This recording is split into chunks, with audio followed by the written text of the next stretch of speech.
So this is 3rd and 11, as you can see. Yeah.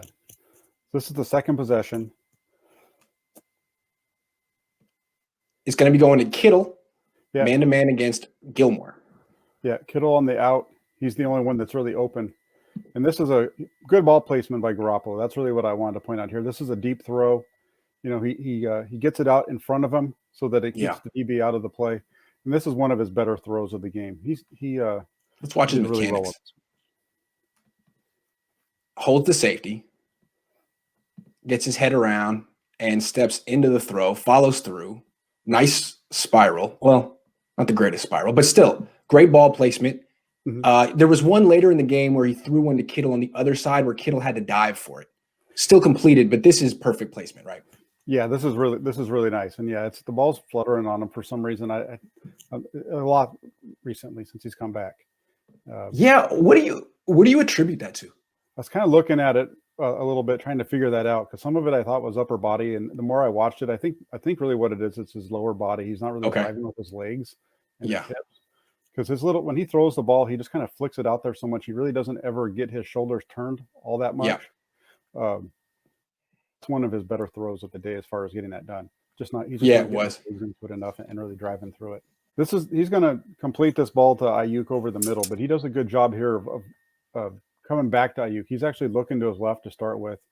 He's looking to Kittle, and he comes back over the middle once he sees the bracket on Kittle, and he throws a nice ball in here to Ayuk. Well, let's check it out from the end zone angle because we'll see that better. So he's looking here at Kittle, and Kittle's clearly bracketed. Yeah, he sees the double coverage. He comes off him. He sees him right here. He sees that he's got the coverage on for Ayuk to be open, and he makes a nice throw over the middle. So he's looking at Kittle clearly, and then he comes back to Ayuk calmly. Got that. Oh, that's a nice throw. Yeah, it's a really nice throw. And he looked to the left just enough to the linebacker wasn't able to react quick enough to make it back over to get his hand on that. You know, it's interesting. When I watched this play this morning, I put this in the Ayuk section. It's a great play by Garoppolo, but watch the route by Ayuk. I'm not sure who he's going up against 31 here, but he gets the inside release, and this break is nice. That's pretty good separation. Yeah, he does a good job on once he starts getting vertical on the route, of kind of going to his right a little bit to kind of keep the 31 where he needs him to be. So when he cuts in there, that's a really nice job by him. And the pass is just a little behind him, and he works with it. He stops, he breaks a tackle, and he's dangerous after the catch. Yeah, it's just a little bit behind him, and that's a good thing, because if it was in front of him, that's where the linebacker would have been brought into the throw. You're absolutely right. So it's perfect for both of them, but I just like how he breaks the tackle at the end. Oh yeah, no, Ayuk is he's a playmaker. He's a stud.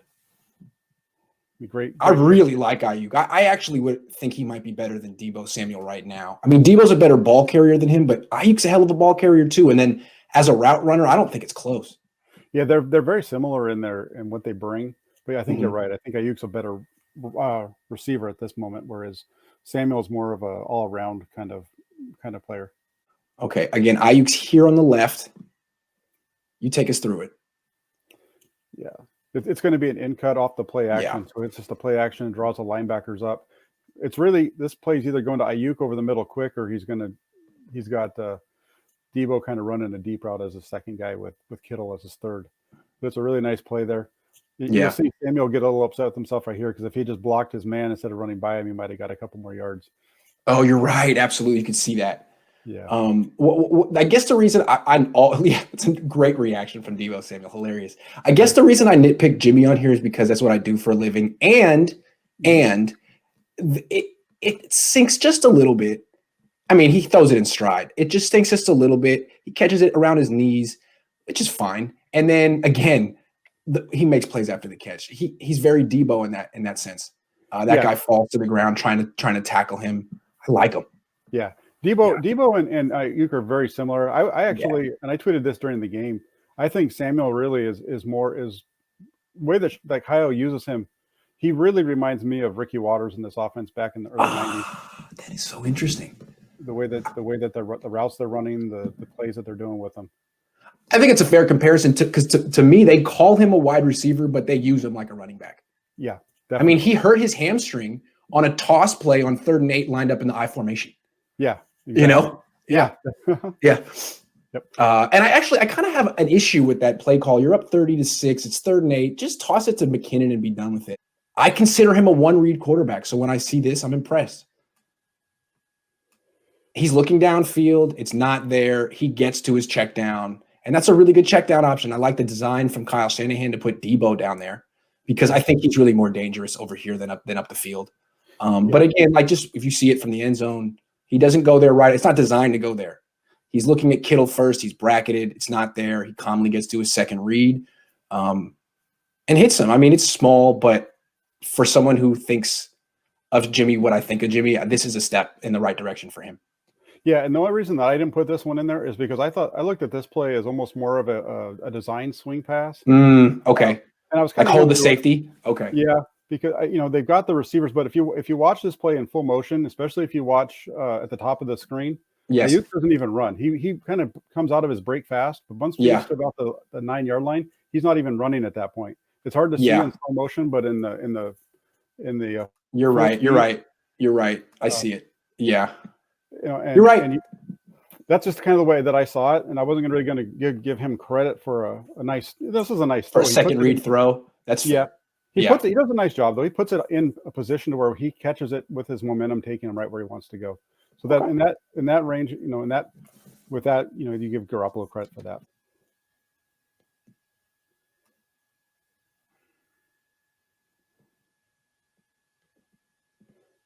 Yeah, I mean, it's a wide open throw, but it's a play action throw. And what I guess I liked about it is turns his back to the defense, has to get all the way around and find the receiver on the left. It's not easy. He's looking right first. It's not there. He gets to the left and he fires it. We've seen Jimmy Garoppolo do better, but it's encouraging to see. And it's a nice spiral. That's Jimmy. Yeah, it's a really good ball. Yeah. So I guess it's kind of condescending to say this is good Jimmy, but from what we've seen this season, this is definitely one of his better throws. No, this is definitely, if we're looking at Garoppolo just in terms of his accuracy and his velocity and those kind of things, this is definitely one of his better throws. I see this as him just really executing Shanahan's plan. Right, no question. And it's like that's been hard for him sometimes. I mean, Shanahan, this is all Shanahan. The guy's wide open. It's a perfect play call against this coverage. Even Ayuk doesn't have to do much. But yeah, I like the execution. Two-man route, and they got the running back underneath at the end. But yeah, it's really nice.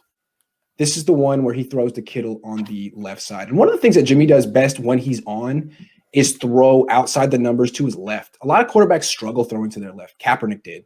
You have to really open your shoulders and your hips, and he always has his hips open, so that's not a problem for him. Again, this is 3rd and 8. Yeah. And this is Jimmy at his best. I mean, no hesitation, throwing past the sticks. Yeah. And that throwing to the left, like you said, his hips are already always open that way, it seems like anyway. And throwing to his left, it's forcing him to really get his shoulders turned. Yes. I talked about that last week too. And this is really good. Look at the ball placement. Yeah, it's great. That's really, really nice throw to the outside there. Yeah. And that's interesting what you say. He always has his front hip open. He's like a batter in baseball who had his stance is open. That's how he is. So it's interesting. These throws to the left force him to actually follow through. Yep, they really do. Yeah, and he does here. And he actually spins it. It's a nice spiral, kind of. No, it's a hell of a throw. Nothing to get. That's a hell of a throw. That's a really good throw. That's one I shouldn't have knocked him on for sure.